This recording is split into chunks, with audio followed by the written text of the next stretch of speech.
So in this chapter, we're going to take a look at plate tectonics, which is definitely going to be the governing theory that we're going to look at for the entire semester.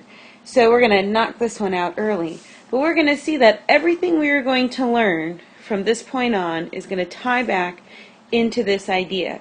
So this is a very important co-chapter. I actually combined 3 and 4 together to because both of these ideas need to be together to explain plate tectonics. So we know that the Earth changes, right? The Earth is definitely not static. For a long time, however, this was not very well known at all.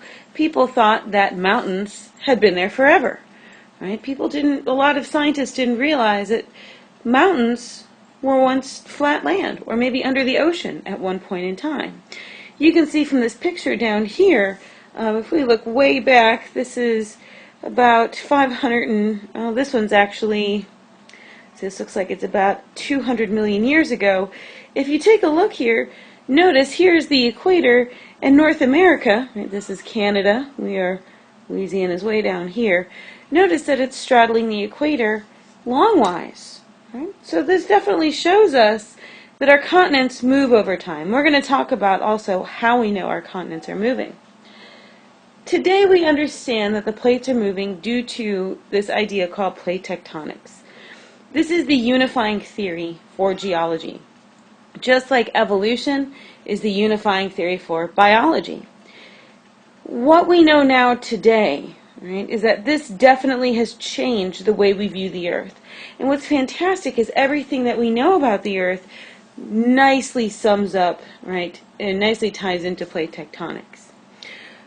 The person that came up with this idea is Alfred Wegener, and we're going to talk about him. He came up with this idea in the early 1900s. So today we know that the Earth is broken up into major plates. Notice, right, we're down here, right, we are nestled nicely into a plate, not along a plate boundary. But the plate boundaries you can see here are outlined with these black lines. And we're going to talk about, once I come back next week, we're going to talk about the different kinds of motion, okay, that we can see with these different plates. So for plate tectonics, we know that the lithosphere, remember that from the last lecture, that is the crust plus the upper mantle, that's the rigid part, is known as the plates. Okay?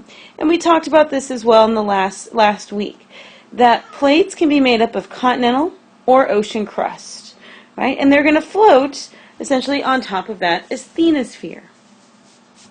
Now there's 7 major plates. There's a whole bunch of tiny little plates, but there's 7 major plates. These plates move about 5 to 10 centimeters a year. It depends. They all kind of move a little bit different speeds. But all of the activity happens where those plates meet, where you see these red lines on this diagram. The inside of the plates are pretty much, there's no activity, right, that really happens there, because the plates are not interacting with each other there. So we're going to see as we move through these chapters, right, that major earthquakes and volcanoes, all that good stuff happens where those plates meet. You also might take a notice at those plates that each plate is not just continental or ocean crust. A lot of these plates have both on there, right? Both ocean and continental crust.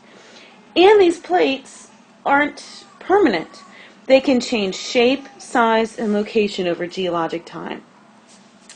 So before Alfred Wegener came up with this idea of plate tectonics, geologists thought that the ocean and continents were fixed, that they didn't move. That the Earth, the way the Earth looked, was how it looked over time. Wegener came up with some pretty amazing ideas. His idea changed the paradigm, right, about how the Earth existed. We know, right, and Wegener proposed that continents do change position over time. He's also the person that came up with the idea of Pangea. So let's take a look here at what Wegener's evidence was for plate motion.